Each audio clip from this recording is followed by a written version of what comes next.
You are not born with meaning. You are born with blood, with breath, with time, and then the clock starts ticking.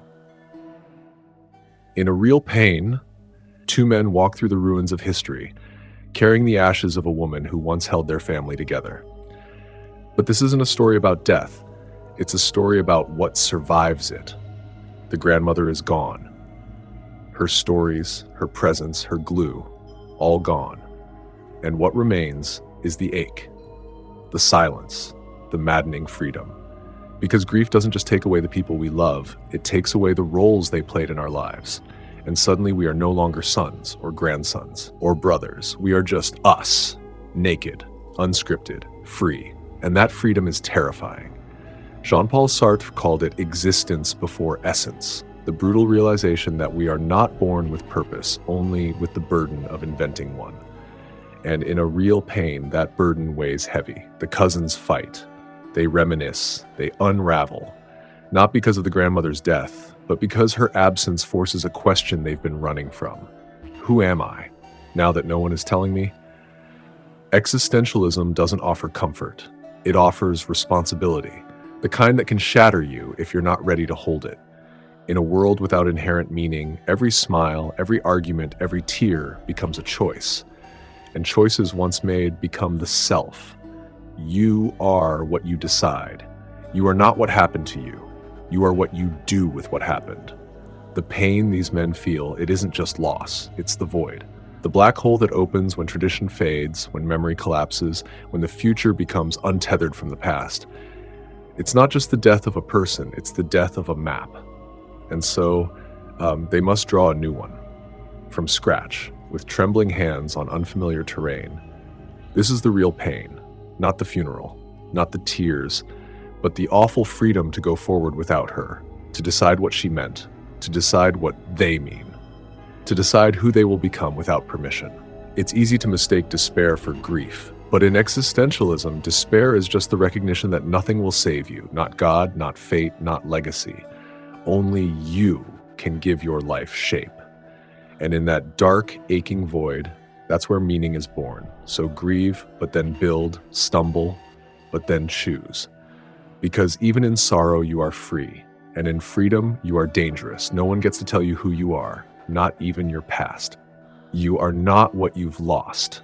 You are what you do next. You want it to make sense. You want death to teach you something. You want the past to explain the present, but it doesn't. It never will. And that is the absurd. In a real pain, two men walk through a graveyard of memory, ruined buildings, ghost towns, stories half told in broken languages. They want closure, they want understanding. But what they find are fragments, scattered and sharp. And in those fragments, the universe whispers back, there is no meaning here, only history, only loss. This is Camus' abyss, the space where your hunger for clarity crashes against a world that offers none. The grandmother is gone. The trauma lives on in echoes, and yet no grand revelation arrives. Just motion, just grief, just the ache of being alive in a world that never explains itself. And that's the point. Absurdism is not despair. It is not nihilism. It is the raw, defiant act of living anyway. Choosing to walk through the ruins, not because they promise meaning, but because you are here and walking is all that's left. The absurd man does not beg the world to explain itself. He knows it won't. Instead, he revolts, not by shouting into the void, but by continuing even when the void stares back with silence. That is what these cousins do. They fight, they break down, they remember things differently, because memory like grief is messy, incomplete. One carries guilt like a wound, the other detachment like armor. They want the trip to heal them. They want the journey to mean something. But the road doesn't bend to their desire. It simply goes on. And so do they. In absurdism, pain doesn't come with answers, but it comes with presence. The world is indifferent, but you are not. You care, you cry, you laugh at the worst possible moment, you fall apart in hotel rooms and feel whole in a place you can't pronounce. And that is the quiet triumph of the absurd hero. To continue feeling in a world that does not feel back.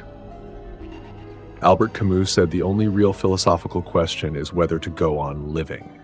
These characters ask it silently in every glance, in every unresolved conversation. And the answer is this: yes. Not because it's easy, not because it's clear, but because something inside them still chooses to walk forward. The absurd journey doesn't promise peace. It offers no climax, no resolution, only motion, only presence, only the dignity of continuing. So keep walking, feel everything, expect nothing, and know this: you are here to feel, to live, to burn briefly in the darkness and call that light. You think reality is what happens, but it isn't. Reality is what you feel when it happens, what it does to you inside. In a real pain, the world doesn't move with explosions. It moves with glances, with unfinished sentences, with the silence after laughter dies too quickly. Grief doesn't crash, it lingers, it mutates. Sometimes it wears the mask of sarcasm, sometimes it looks like joy. Phenomenology begins here, in the raw, living core of your perception. Experience is not passive. It's a lens, a translation, a reflection of everything you are and everything you've lost. These two cousins are not just walking through post-Holocaust Europe, they're walking through versions of it. His version, my version. No two memories are the same. No two heartbreaks sound alike. Grief is not a straight road, it's a hall of mirrors. And when they talk, really talk, you hear the distortion. One moment, they're remembering the same woman. The next, they're remembering two different people who happen to wear the same face. That's not a contradiction. That's the truth, as lived, as felt. Phenomenology reminds us you cannot separate reality from consciousness. There is no objective pain, only pain as it is lived. And in this film, pain lives in awkward silences, strange hotel rooms, and the unbearable weight of laughter that comes a second too late. Their journey is not through Europe, it's through themselves. Every place they stop is a doorway to an inner world, a flash of memory, a childhood wound, a buried guilt. And here's the paradox. The more they try to agree on what happened, the more they realize the truth is not a single thread, but 1,000 frayed strands woven from perception, emotion, and time. You want clarity, but what you get is experience. You want the world to be solid, but the moment you feel something, it shifts. And that is what makes you human. Not certainty, but perception. Not objectivity, but the ache of being inside it all. This is what a real pain teaches us. You are not just grieving someone who's gone, you are grieving the person they were to you, which is not the same as who they were to someone else. Truth is not a monument, it is a shadow that changes as you walk. So ask yourself, what have you buried beneath the story you tell? What feelings have been mislabeled as memory? Reality isn't out there, it's in here, where love, shame, confusion, and sorrow collide. Phenomenology says, the world doesn't shape you. You shape the world with your fear, your longing, your unresolved words. And so, in the quietest scenes of a real pain, the loudest truths emerge, not through logic, but through presence. Grief is not a timeline, it is a landscape, and it is yours. You were not made to be perfect, you were made to feel, and that is your strength. A real pain is not just about grief. It's about what grief reveals. Not the cracks, but the connections. Not just the loss, but the love that made it possible. Humanism begins here. The film never forgets this. People hurt, but they also heal. They betray, but they also return. They fall silent, but they still listen.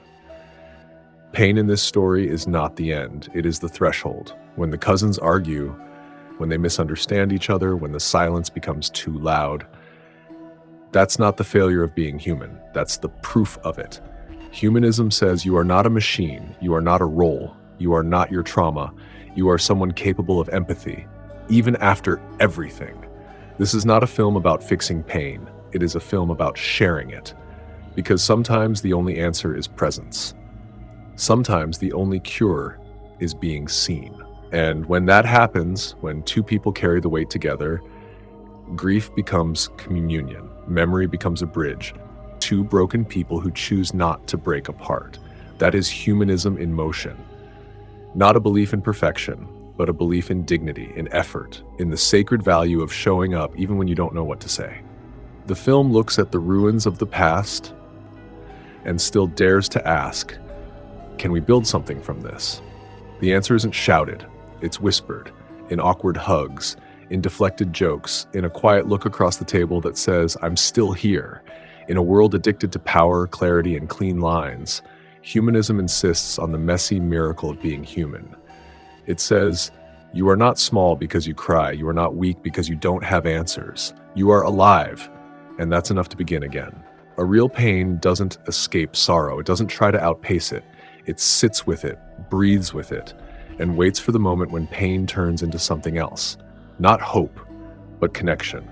Not victory, but resilience. So remember, you do not need to be healed to be whole. You do not need to be strong to be seen. You just need to reach and let someone reach back. That is the human act. That is the final revolt, not against pain, but toward each other. This is what makes you human.